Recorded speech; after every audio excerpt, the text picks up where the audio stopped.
Oi pessoal, tudo bem? Começando o episódio dessa semana do Sessão às 6, sejam muito bem-vindos, me chamo Lucas Ribeiro e como vocês já viram no título, vamos falar sobre o filme Avatar de 2009.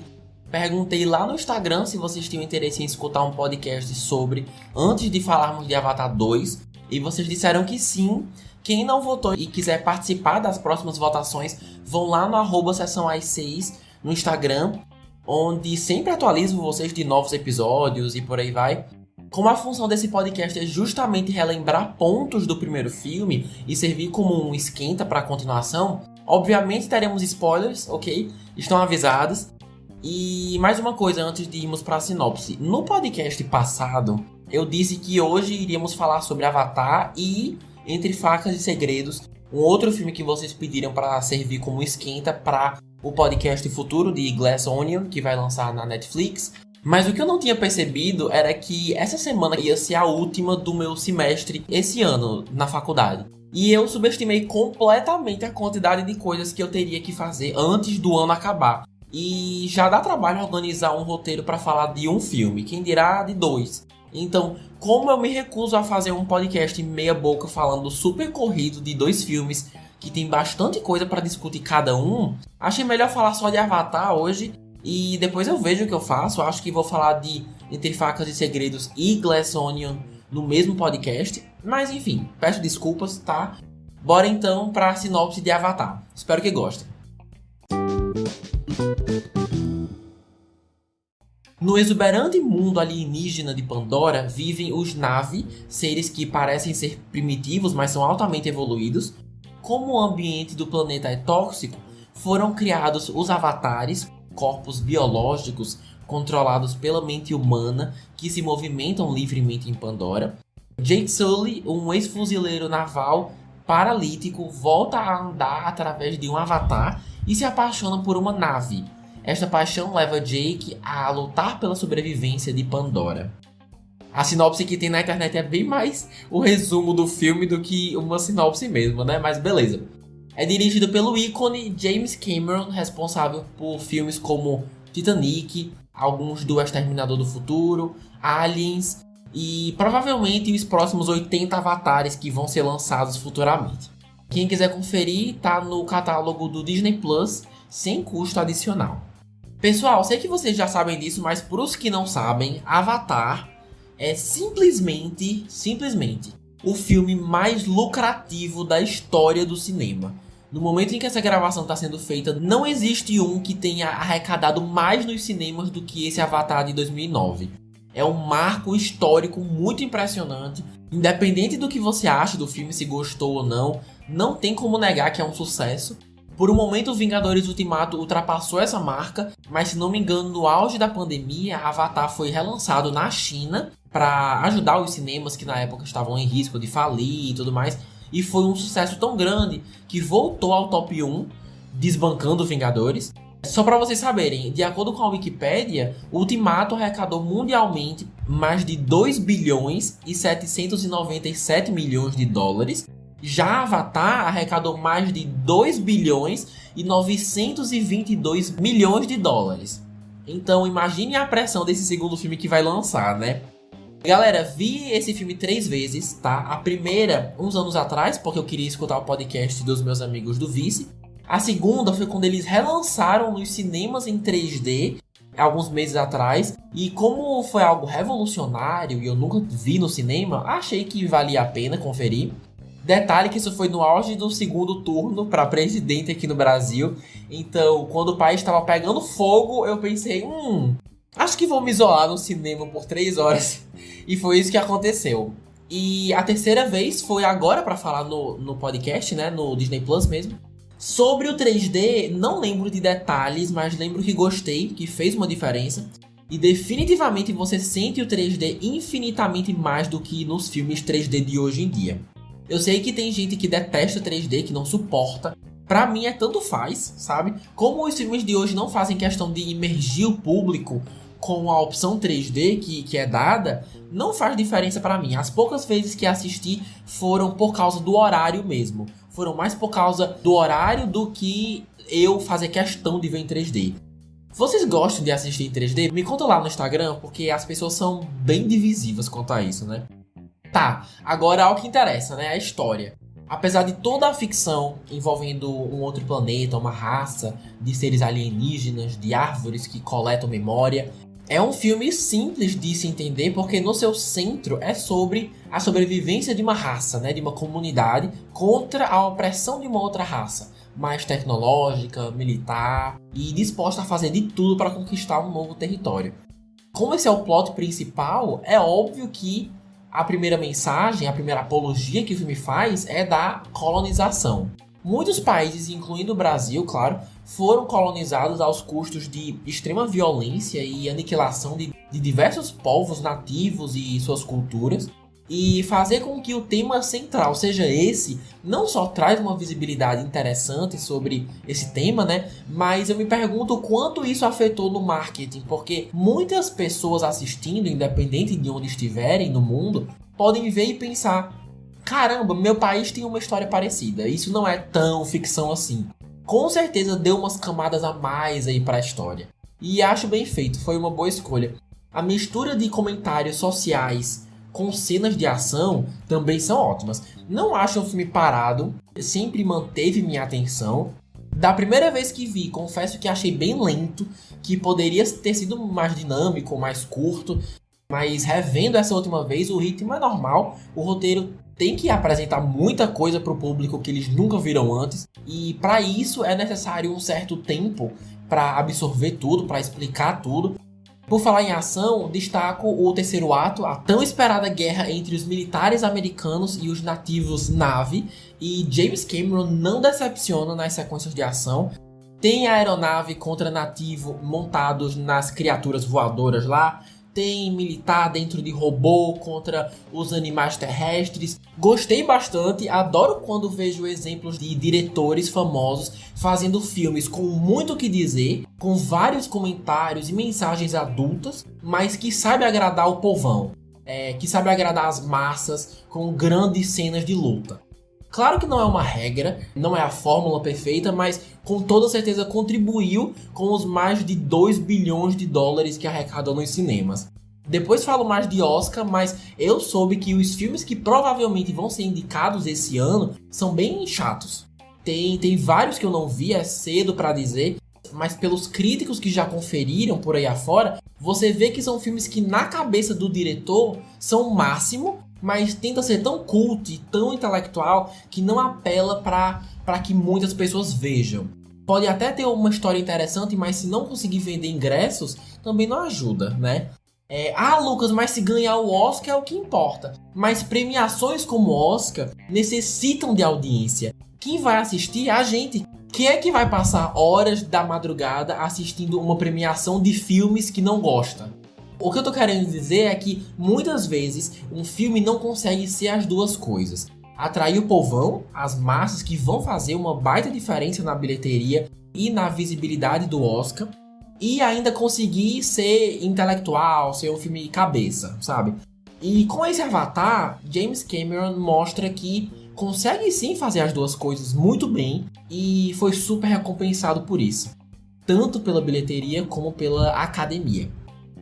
Mas voltando para a história, em alguns momentos a gente percebe que se passa no futuro, não só, claro, pela alta tecnologia e ficção super aloprada, mas pelos comentários que os próprios personagens fazem sobre o planeta Terra, que não tem mais verde, que a humanidade acabou com a mãe natureza, né? Então você também percebe essa vibe ambientalista, vamos preservar o meio ambiente de outro planeta, já que na Terra a gente acabou com tudo. E como Pandora não é muito tecnológica, acabamos passando bastante tempo em florestas, montanhas, por ser o habitat dos Na'vi. Aquela árvore das almas que preserva as memórias dos antepassados ao mesmo tempo que protege o equilíbrio do ecossistema, muito lindo. A entidade deles também, a Eywa, conectando todos os seres, a fauna e flora. A mitologia dos Na'vi no geral é bem legal. O jeito como religião e natureza são elementos tão conectados é bem criativo e eu espero ver ainda mais disso na continuação. Agora uma coisa, como a história já começa com o bonde andando, né? A história no meio do caminho, o filme já começa com bases militares estudando Pandora há anos e etc, etc. Algumas coisas ficam em aberto, coisas que eu tinha uma certa curiosidade em saber. Por exemplo, vocês já perceberam que em momento algum os Na'vi ficam surpresos que o Jake Sully, o protagonista, e a cientista Grace são seres humanos e avatares? Eles têm 2 corpos e todo mundo age como se fosse uma coisa super normal. Aí fica a questão. A Grace já tinha explicado para os Na'vi sobre isso, que eles não eram nativos de verdade. Como é que foi isso? Todos os Na'vi que aprenderam inglês necessariamente passaram pela escola da Grace? Outra coisa, o motivo dos americanos estarem tão interessados nesse planeta é porque o interior de Pandora é super rico em um mineral louco aí que vale trocentos milhões de dólares. E aquele chefe lá comandando tudo com um pedaço da pedra flutuando na mesa, dando sopa, por que ele não vendeu e ficou podre de rico só com aquilo? Se uma quantidade tão pouca vale tanto. Mesmo que aquele pedaço fosse menos de 1 quilo, mas eu tenho certeza que ele ia ganhar uma grana absurda. Eu sei que a proposta do personagem é basicamente ser a personificação da ganância, mas o fato de absolutamente ninguém ter tentado roubar aquela pedra e que só serve de decoração para a mesa do cara é algo que me impressiona até hoje. A primeira coisa que eu faria se trabalhasse ali seria tentar roubar aquele negócio. Mas tudo isso é só uma questão ou outra, nada que me fizesse desistir de ver nem nada. São só aquelas questões da narrativa que eu sempre gosto de compartilhar com vocês, que me chamam a atenção.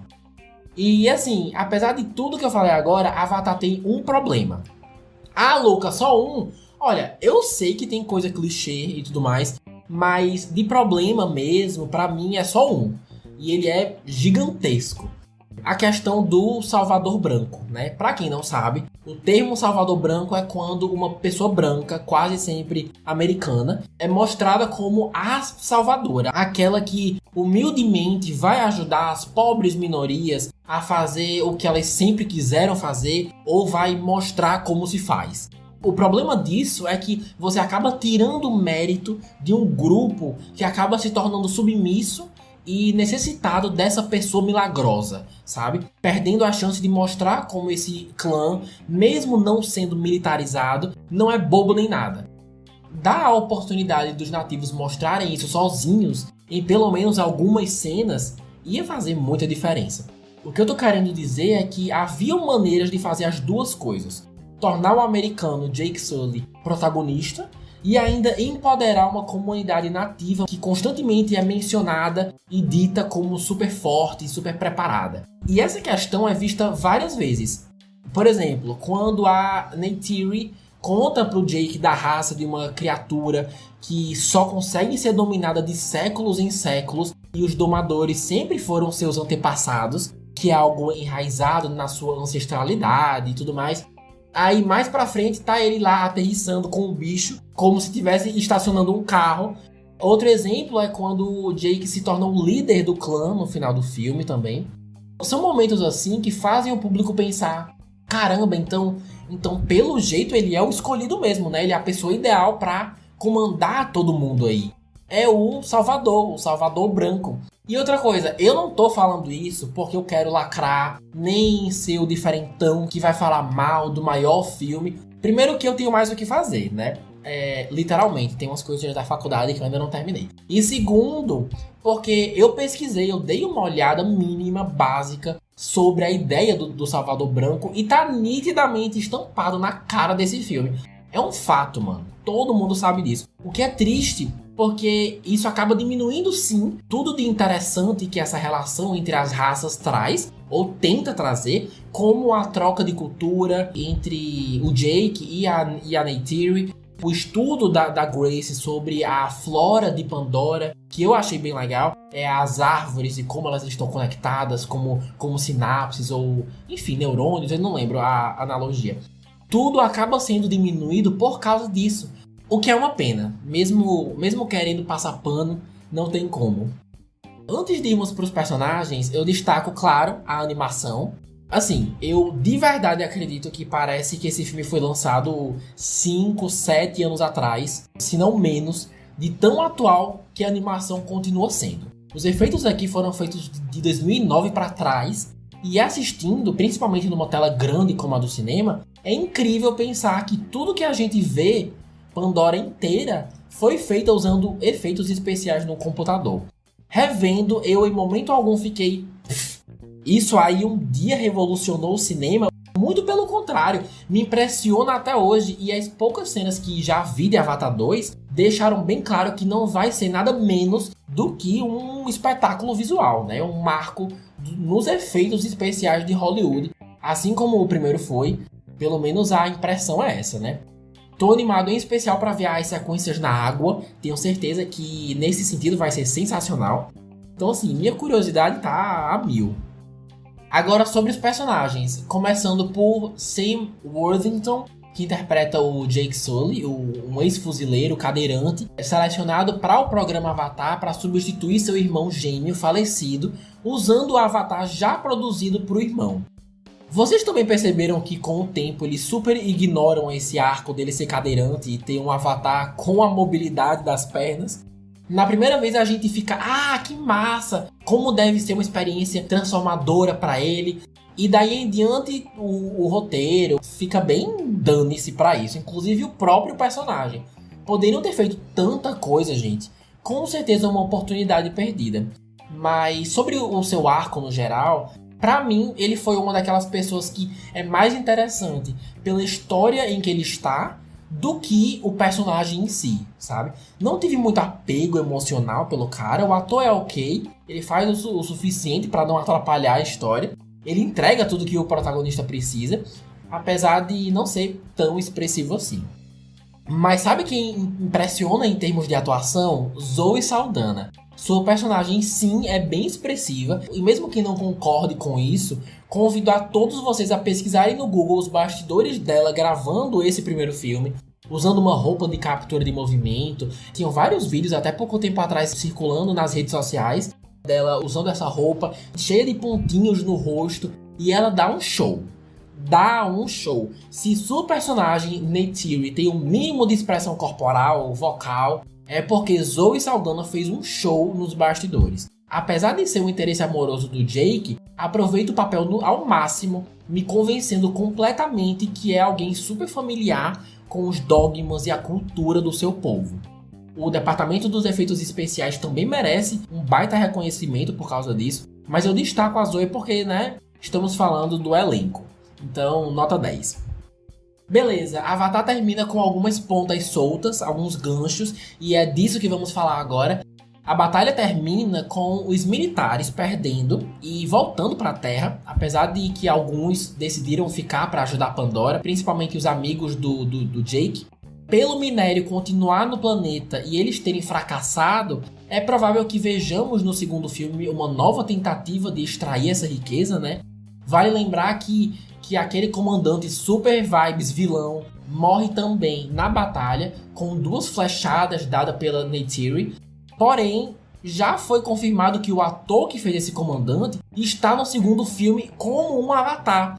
Aí realmente só assistindo para ver. É uma reencarnação feita pela Eywa? Ele não morreu e foi tudo uma ilusão? Na hora a gente descobre, é o jeito, não tem como teorizar aqui. Mas é uma pena, aquele cara era um saco. Quando ele morreu eu fiquei tão feliz. O cara chato era esse comandante. Ele incendiou uma floresta com gente dentro e ainda sorria, mano. Só vilão de filme mesmo pra fazer isso. Mas o que mais? No final também o Jake decide ficar no corpo de seu avatar.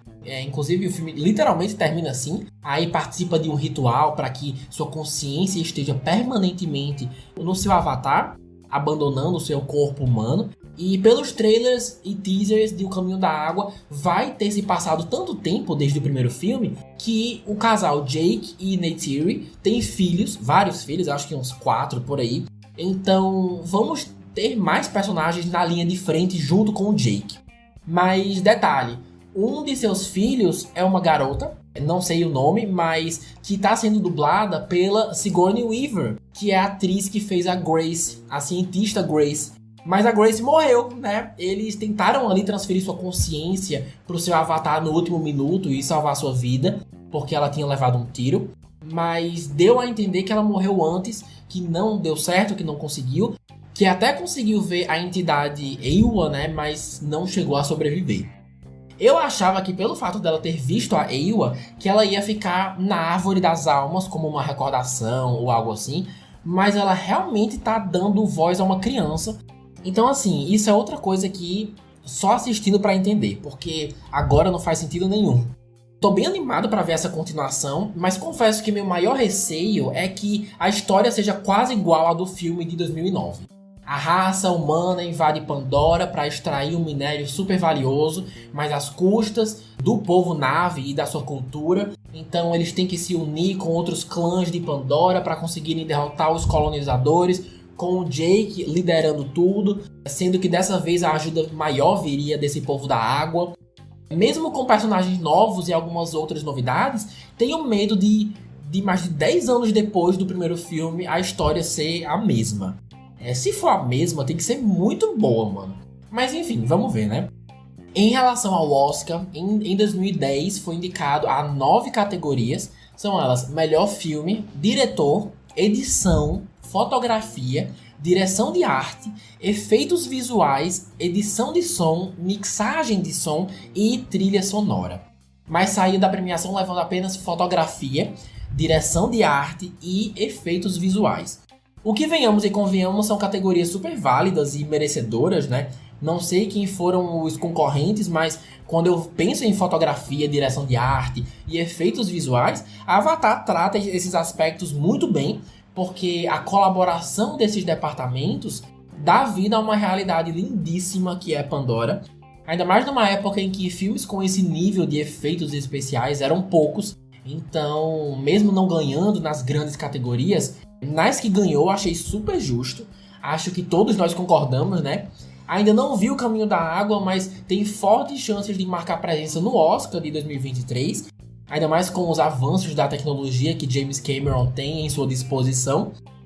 Enfim, quando a gente assistir o filme, conversamos melhor sobre isso. Bom, no geral, o filme Avatar de 2009 tem vários elementos que envelheceram super bem, tanto criativamente, trazendo temáticas ambientais, incentivando a preservação do ambiente, dando uma certa visibilidade para os povos nativos, coisa que não vemos hoje, mesmo que sejam nativos de um mundo de ficção, mas ainda assim é uma visibilidade.